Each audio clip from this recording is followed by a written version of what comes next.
7h07 sur Europe 1, l'insatiable appétit des GAFA, une nouvelle fois illustré. Cette fois, c'est vers le secteur automobile que lorgnent les Google, Amazon, Facebook et Apple.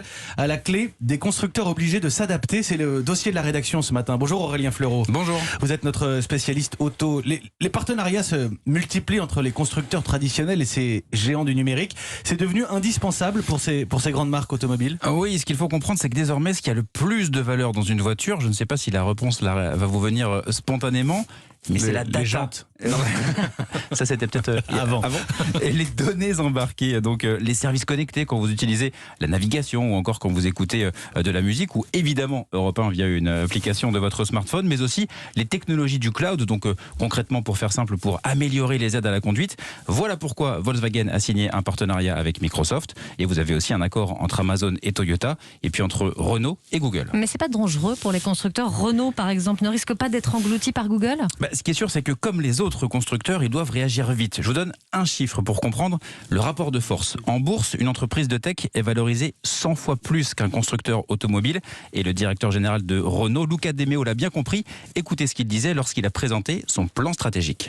La boîte pourrait éventuellement pivoter. Renault, on va en faire un constructeur de voitures profitables qui intègre de la tech. On va le tourner en entreprise technologique qui intègre des véhicules. Et ce partenariat Renault-Google va se renforcer. La Mégane e-Vision sera dans quelques mois la première voiture avec le système d'exploitation Android intégré.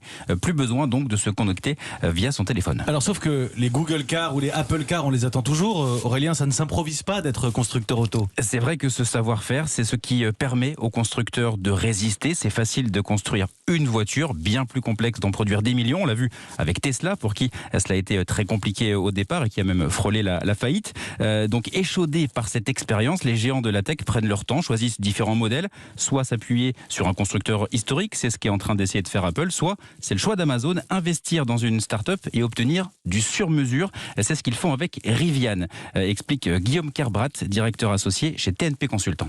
Aujourd'hui, quand Amazon investit dans Rivian, Rivian c'est le principal concurrent identifié à l'avenir pour Tesla. Donc on se retrouve avec un nouvel acteur, un nouvel entrant, et donc là on a l'Amazon Van, le véhicule autonome de livraison conduit par un employé d'Amazon. Même s'il n'a pas vocation à fournir des voitures grand public sous sa marque, et néanmoins il va mettre sur le marché des véhicules qui seront en concurrence directe avec ses partenaires.